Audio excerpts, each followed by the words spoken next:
Yeah, well, I met Dr. Kane, he used to come down in Harlem down there and talk to us, because we really, as the guys my age, we really didn't know what was going on. But as he spoke to us, we found out that he came down here to help us.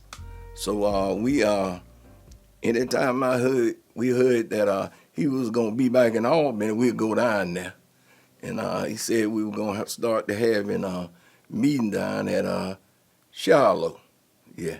And so and I met some guys. I met him. I met Jesse Jackson. I met Andrew Young, and I met Dr. Anderson.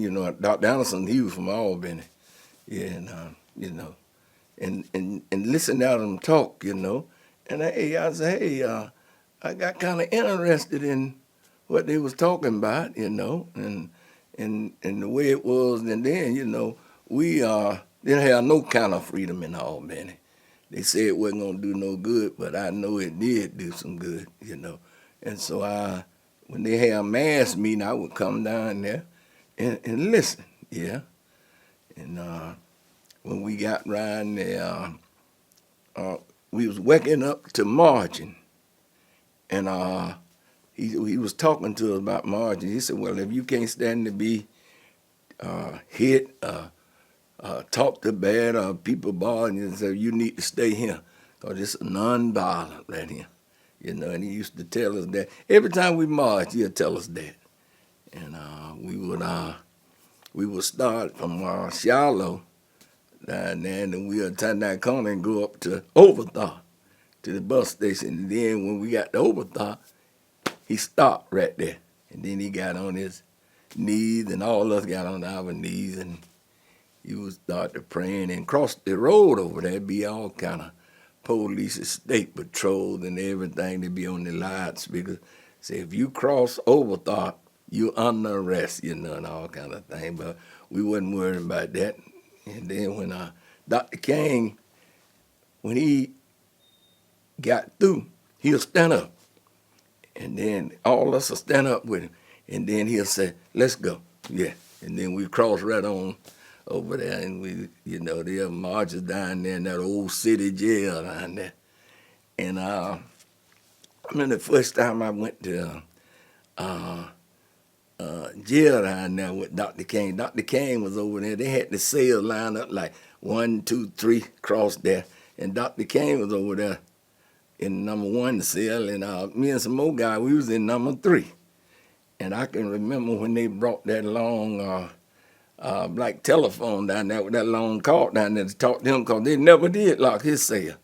They locked ours, but they didn't lock his, And hey, we'll start singing, and and they'll tell us to hush, but when they tell us to hush, we get loud. Yeah. So that was some of the experience I had with him, and that wasn't the only time, because they had us back there in the old county jail back there too, And I was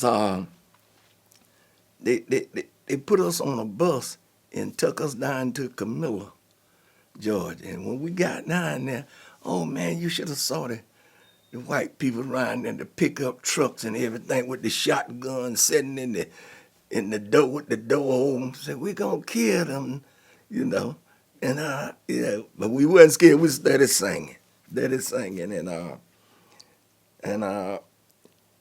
one guy, time he got off the bus, one of them old white guy hit him with a big flashlight, bust his head open. Yeah, and then time he did that, that old shaft, Bud Williford, he come out there, so hold it now. We ain't gonna have that right there.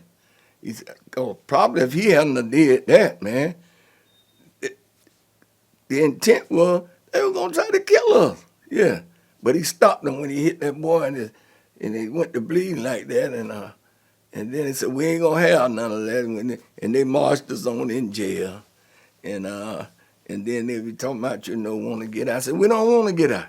Yeah, we don't want to get out. Yeah, 'cause that was the that was the intent of the thing. We go in there and fill up the jail, you know. So that was just one experience I had down there, and you know.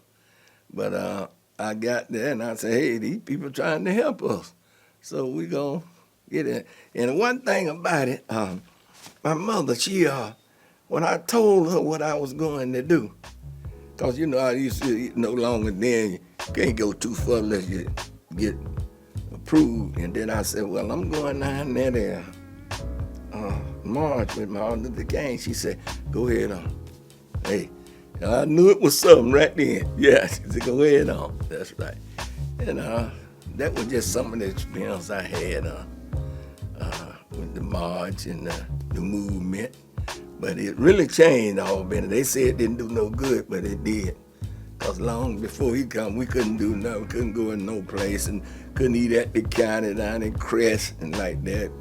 Couldn't go there. Everywhere we went, it was a back window, a side window. We couldn't sit there nowhere, but that's some of the experience I had, you know, marching with a gang.